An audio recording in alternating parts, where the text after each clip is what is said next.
जय हिंद, नमस्कार फ्रेंड्स। ज्योति क्लासेस में आप सभी का एक बार फिर से स्वागत है। हेलो दोस्तों, कैसे हैं आप सभी? आई होप आप सभी बहुत ही अच्छे होंगे, स्वस्थ होंगे, स्टडी अपनी कंटिन्यू कर रहे होंगे। चलते हैं हमारी आज की मॉर्निंग की क्लास की तरफ। सभी को सुप्रभात, गुड मॉर्निंग। देखते हैं आज के दिन क्या है कुछ खास। आज है 14 सितंबर और इसके बारे में हम चर्चा करेंगे कि आज 14 सितंबर को कौन सा दिवस मनाया जाता है। देन करेंगे अपनी क्लास, बट क्लास स्टार्ट करने से पहले आप सभी से रिक्वेस्ट है, चैनल पर फर्स्ट टाइम विजिट किए हैं, चैनल को लाइक से सब्सक्राइब कर दें। अपना फीडबैक हमें दें, क्लास आपको कैसी लगती है, अच्छी लगती है या फिर नहीं लगती, जो भी है जैसा अपना फीडबैक दें। और इस क्लास को हमारे जितने भी लर्नर्स हैं उन सभी के पास शेयर करें ताकि वो भी हमारे साथ जुड़ के अपने स्टडी कंटिन्यू कर सके। तो चलिए विदाउट टाइम वेस्ट के चलते हैं आज की क्लास की तरफ और देखते हैं, स्टार्ट करते हैं आज के दिवस से शुरुआत की। आज के दिन कौन सा दिवस मनाया जाता है? तो आज 14 सितंबर को ध्यान दीजिएगा, राष्ट्रीय हिंदी दिवस मनाया जाता है। जी हाँ, 14 सितंबर को कौन सा दिवस मनाया जाता है तो आपको पता होना चाहिए, राष्ट्रीय हिंदी दिवस मनाया जाता है। क्यों मनाया जाता है? इस दिवस को मनाने का उद्देश्य क्या है? तो फ्रेंड, 14 सितंबर 1949 यानी कि 1949 को संविधान सभा ने हिंदी को भारत की राजभाषा के रूप में स्वीकार किया था। आप सभी जानते हैं।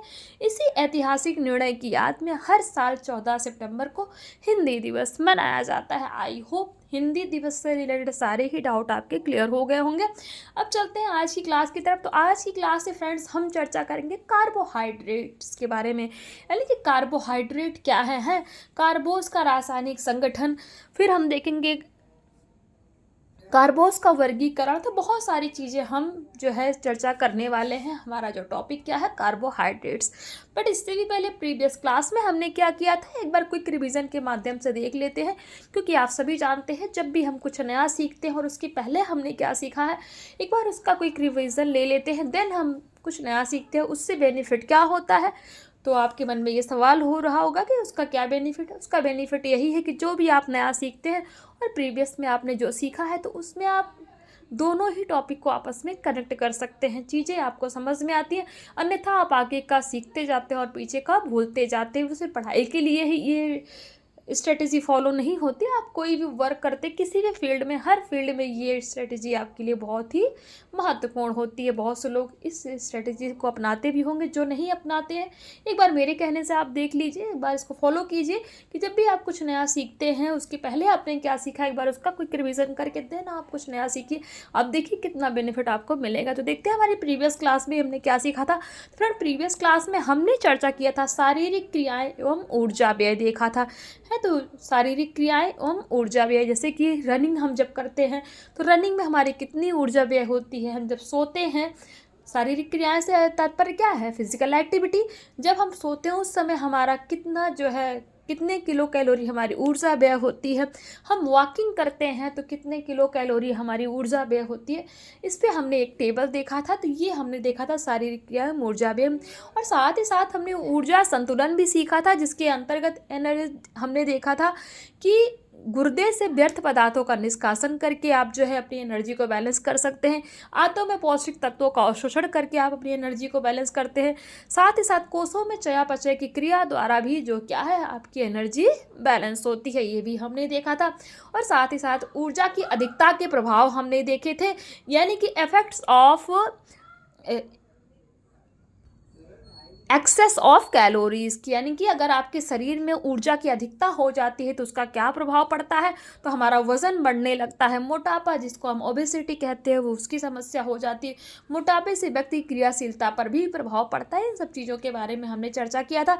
और साथ ही साथ हमने एक पॉइंट और कवर किया था, कैलोरी की कमी, यानी कि अगर आपके शरीर में कैलोरी की कमी हो जाती है तो उससे क्या इफेक्ट पड़ता है, वजन कम होने लगता है, क्रियाशीलता में कमी यानी कि फिजिकल एक्टिविटी कम होने लगती है। फिजिकल मेंटल आप कोई भी एक्टिविटीज़ में ले सकते हैं। और शारीरिक वृद्धि पर भी प्रभाव पड़ता है, कब, जब कैलोरी की कमी आपकी बॉडी में होने लगती है। तो ये सारी चीज़ों के बारे में हमने प्रीवियस क्लास के माध्यम से पढ़ा था। आई होप आपने इस क्लास को देखा होगा, बहुत इंपॉर्टेंट क्लास थी और बहुत ही इंटरेस्टिंग थी। तो ये सारी चीज़ें हमने देखा था। नहीं देखा है तो प्लीज़ आप जा करके प्लेलिस्ट में जाइए, इजीली आपको वहाँ से क्लास मिल जाएगी। आप इस पर जो है डिटेल में इसको आप समझ सकते हैं। तो ये तो मैंने शॉर्ट में बताया कि हमने क्या क्या टॉपिक हमारी प्रीवियस क्लास में कवर किया था। तब तो हमने देख लिया कि शारीरिक क्रियाएं ऊर्जा व्यय हमने समझ लिया क्या होता है। ऊर्जा को संतुलित कैसे यानी कि एनर्जी बैलेंस कैसे किया जाता है, ऊर्जा की अधिकता के क्या प्रभाव होते हैं, कैलोरी की कमी का क्या प्रभाव पड़ता है, सारी चीज़ें तो हमने जान ली। अब हम चर्चा करेंगे, ठीक है सब कुछ तो ठीक है, अब हम देखेंगे क्या कार्बोहाइड्रेट, यानी कि कार्बोहाइड्रेट्स के बारे में हमने पहले भी पढ़ रखा है कि हमारी बॉडी के लिए कार्बोहाइड्रेट का कितना महत्वपूर्ण रोल प्ले करता है कार्बोहाइड्रेट, और कार्बोहाइड्रेट से हमें कितनी ऊर्जा प्राप्त होती है। बट आज हम कार्बोहाइड्रेट के बारे में बहुत ही डिटेल में पढ़ने वाले। स्टार्ट करते हैं आज की क्लास विदाउट टाइम वेस्ट किए। प्लीज़ चैनल को सब्सक्राइब कर लें, क्लास अगर समझ में आ रही हो तो। देखते हैं भारत में ही नहीं वरन संपूर्ण विश्व में ऊर्जा प्राप्ति का मुख्य सोर्स क्या है, कार्बोज यानी कि कार्बोहाइड्रेट है। भारत जैसे विशाल तथा निर्धन देश में तो खासकर अधिकांश लोग कार्बोज से ही ऊर्जा प्राप्त करते हैं। शरीर के विभिन्न गतिविधियों का संचालन तथा दैनिक क्रियाकलापों के संपन्न करने के लिए ऊर्जा की आवश्यकता पड़ती है। ये ऊर्जा अधिकांशतः कार्बोज से प्राप्त किए जाते हैं। भारतीयों के भोजन में मुख्य रूप से कार्बोज युक्त भोज्य पदार्थों का ही उपयोग किया जाता है, जैसे चावल, मक्का, गेहूँ, बाजरा, रागी, आलू, चुकंदर, शकरकंद, खांड, गुड़, शक्कर आदि कार्बोज वर्ग के अंतर्गत आते, यानी कि इन सभी में कार्बोज की प्रचुर मात्रा पाई जाती है। किसमें? चावल, मक्का, गेहूं, बाजरा, चुकंदर, इन सभी में कार्बोज की अत्यधिक मात्रा पाई जाती है। कार्बोज के संगठन को देखने से पता चलता है कि इसमें कार्बन, हाइड्रोजन तथा ऑक्सीजन तत्व होते हैं। इनमें हाइड्रोजन तथा ऑक्सीजन उसी अनुपात में रहते हैं जिस अनुपात में जल H2O में रहते हैं, अर्थात इनमें 2 भाग हाइड्रोजन तथा 1 भाग ऑक्सीजन, यानी कि 2:1 होते हैं। कार्बोज हमारे भोजन का मुख्य भाग है। एक साधारण व्यक्ति के भोजन में 55% से 65% तक ऊर्जा कार्बोज से ही मिलती है। ध्यान दीजिएगा, क्या बोल रहे हैं कि एक साधारण व्यक्ति के भोजन में जो कार्बोज की मात्रा होती है 55 to 65% तक जो है ऊर्जा कहाँ से प्राप्त करता है व्यक्ति? कार्बोज से ही प्राप्त करता है। उच्च आर्थिक वर्ग के लोग अपनी आवश्यक ऊर्जा का 40% कार्बोज से प्राप्त करते हैं, जबकि निम्न आय वर्गीय जिनका मुख्य काम कठिन शारीरिक श्रम, मेहनत व मजदूरी करना है, अपनी शारीरिक ऊर्जा का 85 to 90% कार्बोज युक्त भोज्य पदार्थों से ही प्राप्त करते हैं। क्योंकि उनके पास धन अभाव यानी कि धन की कमी होती है, इसलिए वे वसा से ऊर्जा प्राप्त नहीं कर पाते, अतः कार्बोज ऊर्जा की मांग की पूर्ति करने के लिए सबसे सस्ता और सरल स्रोत होता है। कार्बोज प्राप्ति के मुख्य सोर्स क्या है? वनस्पति जगत है, जैसे पेड़ पौधे प्रकाश संश्लेषण की क्रिया द्वारा कार्बोज का निर्माण करते। क्वेश्चन बन जाता है कि पेड़ पौधे कार्बोज का निर्माण कैसे करते हैं, तो आपको पता होना चाहिए प्रकाश संश्लेषण की क्रिया के द्वारा पेड़ पौधे कार्बोज का निर्माण करते हैं। प्रकाश संश्लेषण की क्रिया यानी कि फोटोसिंथेसिस हरी पत्तियों के द्वारा होता है। कैसे होता है प्रकाश संश्लेषण? बताइए, फोटोसिंथेसिस कैसे होता है? तो आपको पता होना चाहिए हरी पत्तियों के द्वारा होता है। हरी पत्तियों में क्लोरोफिल नामक वर्णक उपस्थित होता है। क्या हमने पढ़ा कि हरी पत्तियों में क्लोरोफिल नामक वर्णक उपस्थित होता है। हरी पत्तियों में उपस्थित क्लोरोफिल पौधों में उपस्थित जल तथा वातावरण से कार्बन डाइऑक्साइड लेकर सूर्य प्रकाश की उपस्थिति में कार्बोज का निर्माण करते हैं, जिन्हें पौधे अपने जड़, तना, फल, फूल एवं बीज में जमा करते हैं। ये कार्बोज स्टार्च या शक्कर के रूप में संग्रहित होते हैं। तनों में यह सेल्यूलोज एवं हेमीसेल्यूलोज के रूप में जमा रहता है। बीज में स्टार्च की मात्रा सबसे अधिक पाई जाती है। किसमें? बीज में स्टार्च की मात्रा सबसे अधिक पाई जाती है। इसे इस समीकरण द्वारा समझने का प्रयास करते हैं, देखते हैं। तो क्लोरोफिल +6 CO2 +6 H2O प्लस सूर्य का प्रकाश इज इक्वल टू क्या होता है? प्रकाश संश्लेषण की क्रिया। ध्यान दीजिएगा, प्रकाश संश्लेषण की क्रिया कैसे होती है? क्लोरोफिल +6 CO2 +6 H2O प्लस सूर्य का प्रकाश इज इक्वल टू प्रकाश संश्लेषण की क्रिया इज इक्वल टू H6H12O6 कार्बोज +6O2 ऑक्सीजन। तो ये आपने देखा, वर्षा के दिनों में जब कई दिनों तक आकाश में काले काले बादल छाए रहते हैं और पेड़ पौधों को सूर्य प्रकाश नहीं मिल पाता है, यानी कि जो पेड़ पौधे होते हैं उनको सूर्य का प्रकाश नहीं मिल पाता है, तब पेड़ पौधों के भीतर जमा कार्बोज ही इनकी वृद्धि और विकास के लिए ऊर्जा देने का काम करते हैं। इस तरह कार्बोज द्वारा न केवल मनुष्य या जानवर ऊर्जा प्राप्त करते हैं, बल्कि स्वयं पौधे भी इसी से ऊर्जा प्राप्त करते हैं। प्रकाश संश्लेषण की क्रिया के द्वारा कार्बोज का निर्माण होता है तथा ऑक्सीजन गैस निकलती है। इस ऑक्सीजन गैस का उपयोग मानव तथा अन्य प्राणी सांस लेने के रूप में करते हैं, और पेड़ पौधे हमारे द्वारा छोड़ी गैस कार्बन डाइऑक्साइड का उपयोग करके महत्वपूर्ण भोज्य पदार्थ कार्बोज का निर्माण करते हैं। तो देखिए, जो हम गैस छोड़ते हैं कार्बन डाइऑक्साइड, उसका उपयोग करके पेड़ पौधे क्या करते हैं, कार्बोज का निर्माण करते हैं। अब देखते हैं कार्बोज का रासायनिक संगठन यानी कि केमिकल कंपोजिशन ऑफ कार्बोहाइड्रेट। कार्बोज एक यौगिक है, आप सभी जानते हैं कार्बोज क्या है, एक यौगिक है। इसकी आधारी रचनात्मक इकाई यानी कि फंडामेंटल स्ट्रक्चरल यूनिट शर्करा है, जिसमें कार्बन, हाइड्रोजन तथा ऑक्सीजन तत्व पाए जाते हैं। कार्बोज में हाइड्रोजन तथा ऑक्सीजन ठीक उसी अनुपात में यानी कि 2:1 में रहते हैं जैसे जल H2O में रहते हैं। इनका सामान्य सूत्र CH2O होता है। इनके संगठन में हाइड्रोक्सी एल्डिहाइड्स या कोटीन होता है। इसका ऊर्जा मूल्य 4 कैलोरी प्रति ग्राम होता है, अर्थात 1 ग्राम कार्बोज प्रज्वलित होकर 4 कैलोरी ऊर्जा प्रदान करता है। सामान्यतः 6 अणु हाइड्रोजन तथा 12 अणु हाइड्रोजन C6H12O6 होता है। जब कार्बोज के अणुओं में शर्करा की एक इकाई होती है तो उन्हें एक अणुई शर्करा यानी कि मोनोसैकराइड्स कहते हैं।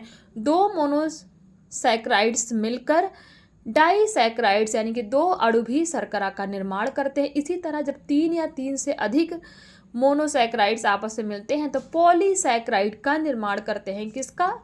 पॉलीसैकराइड का निर्माण करते हैं। Starch, glycogen, cellulose, hemicellulose, pectin आदि पॉलीसैकराइड के अंतर्गत आते हैं। तो ये हमने देखा कार्बोज का रासायनिक संगठन। कार्बोज का वर्गीकरण देख लेते हैं, क्लासिफिकेशन ऑफ कार्बोहाइड्रेट। तो कार्बोज का वर्गीकरण उसके भौतिक एवं रासायनिक विशेषताओं के आधार पर किया गया है, जो कि निम्नानुसार आप देख सकते हैं। नंबर 1 भौतिक विशेषताओं के आधार पर कार्बोज का वर्गीकरण देखते हैं तो शर्कराएं, जिसको हम शुगर्स कहते हैं, और नंबर 2 अशर्कराएं, नॉन शुगर। ध्यान दीजिएगा, ये किसके आधार पर? भौतिक विशेषताओं के आधार पर। अगर आपको पूछ लिया जाए कि भौतिक विशेषताओं के आधार पर कार्बोज का वर्गीकरण बताइए तो शर्कराएं और अशर्कराएं। वहीं रासायनिक विशेषताओं के आधार पर बात करें तो इसके अनुसार कार्बोज के 3 भागों में बांटा गया है। आपको पता होना चाहिए कार्बोज के वर्गीकरण में भौतिक विशेषताओं के आधार पर कार्बोज 2 वर्ग में विभाजित किया गया। पहला क्या है? शर्कराएं अर्थात सुगर्स। दूसरा क्या है? अशर्कराएं अर्थात नॉन शुगर। वहीं अगर रासायनिक विशेषताओं की बात की जाए तो रासायनिक विशेषताओं के आधार पर कार्बोज का वर्गीकरण 3 भाग में किया गया है। पहला है मोनोसैकराइड्स, दूसरा डाइसैकराइड्स, तीसरा क्या है? पॉलीसैकराइड्स। ये किसके आधार पर वर्गीकृत है? तो रासायनिक विशेषताओं के आधार पर कार्बोज का वर्गीकरण। भौतिक विशेषताओं के आधार पर शर्कराएं में देख लेते हैं। नंबर 1 के स्वाद में मीठी होती हैं शर्कराएं, शुगर आप सभी जानते हैं। नंबर 2 प्रकृति में व्यापक रूप से विद्यमान होती है। नंबर 3 फल, सब्जियां, शहद, गुड़, शक्कर आदि इनके प्राप्ति के उत्तम सोर्स हैं। किसके? शुगर के। नंबर 4 जल में घुलनशील होती है। नंबर 5 ये रवेदार होती हैं। अशर्कराएं नॉन शुगर, ये पाउडर रूप में होती हैं, स्वाद रहित होती यानी कि इसमें स्वाद नहीं होता। नंबर 3 जल में अघुलनशील यानी कि जल में घुलनशील नहीं होती। नंबर 4 कुछ शर्कराएं ठंडे जल में अघुलनशील होती हैं, गर्म पानी में डालने से ये फूल जाती है। फलतः इसके चारों ओर से सेल्यूलोज की सुरक्षा दीवार होती है, वह टूट जाती है। टूटने से स्टार्च के कण पानी को अवशोषित कर लेते हैं, जिससे ये फूल जाते हैं एवं मुलायम हो जाते हैं। इस क्रिया में इनका जैलीकरण हो जाता है। नंबर 5 पेड़ पौधे इनके प्राप्ति के मुख्य साधन है। किसके? नॉन शुगर्स के। नंबर 6 पेड़ पौधों के फल, जड़, बीज, तने आदि में उपस्थित रहता है। नंबर 7 इनमें शर्करा की कई इकाइयाँ होती हैं, तो इनका अणुभार अधिक होता है। नंबर 8 इनका सूत्र क्या होता है? CHS10O5 N होता है। नंबर 9 इनका कोई आकार नहीं होता। नंबर 10 इनके रवे बन ही नहीं सकते। नंबर 11 अनाज एवं दाल के छिलके एवं फल सब्जियों के छिलके एवं भीतरी भाग में ये पाए जाते हैं। कौन? अशर्कराएं। तो ये तो हमने देख लिया भौतिक विशेषताओं के आधार पर शर्कराएं मतलब भौतिक विशेषताओं के आधार पर कार्बोज का वर्गीकरण, जिसमें हमने शर्कराएं और अशर्कराएं, शर्कराएं के अंतर्गत क्या क्या आता है वो हमने देख लिया, अशर्कराएं क्या होती हैं ये हमने समझ लिया। अब देखते हैं कार्बोज, जो हमने उस देखा तो मोनोसैक्राइड्स, डाइसैक्राइड्स और पॉलीसैक्राइड्स, ये किसके आधार पर है, ये है आपका रासायनिक विशेषताओं के आधार पर कार्बोज का वर्गीकरण। ठीक है, तो मोनोसैकेराइड सरल शर्करा के केवल एक अणु, रासायनिक सूत्र CHS12O6। डाइसैकेराइड सरल शर्करा के दो अणु, रासायनिक सूत्र C2H22O11। और पॉलीसैकेराइड्स सरल शर्करा के अनेक अणु, रासायनिक सूत्र CHS10O5 एंड जल में अघुलनशील। तो इसको देख लेते हैं। मोनोसैकेराइड्स में ग्लूकोज शर्करा का सबसे सरलतम रूप। नंबर 2 अंगूर शर्करा भी कहते हैं किसको, ग्लूकोज को। डाइसैक्राइड्स के अंतर्गत क्या आ जाएगा, गैलेक्टोज। गैलेक्टोज मतलब नंबर 1 गैलेक्टोज के पाचन से निर्माण। नंबर 2 सेरेब्रोमाइड्स का एक महत्वपूर्ण भाग है। नंबर 3 पेड़ पौधों में अनुपस्थित। नंबर 4 औद्योगिक तरीके से निर्माण किसका, गैलेक्टोज का।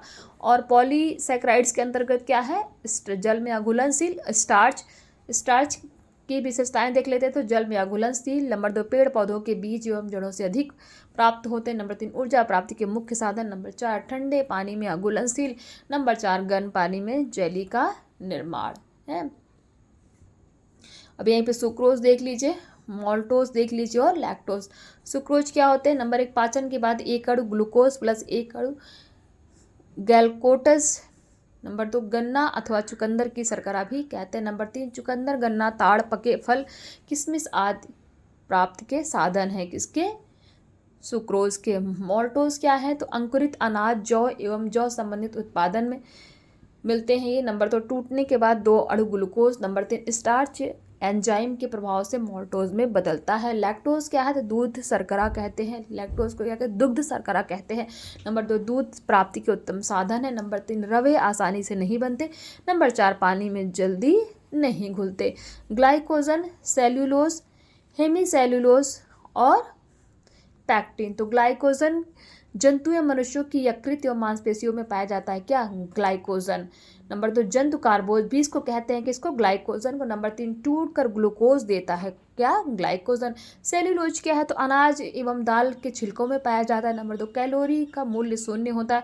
नंबर 3 अपचनशील यानी कि पचने में कठिनाई होती है। नंबर 4 आंतों की क्रमाकुंचन गति में सहायक। नंबर 5 कब्ज में फायदेमंद।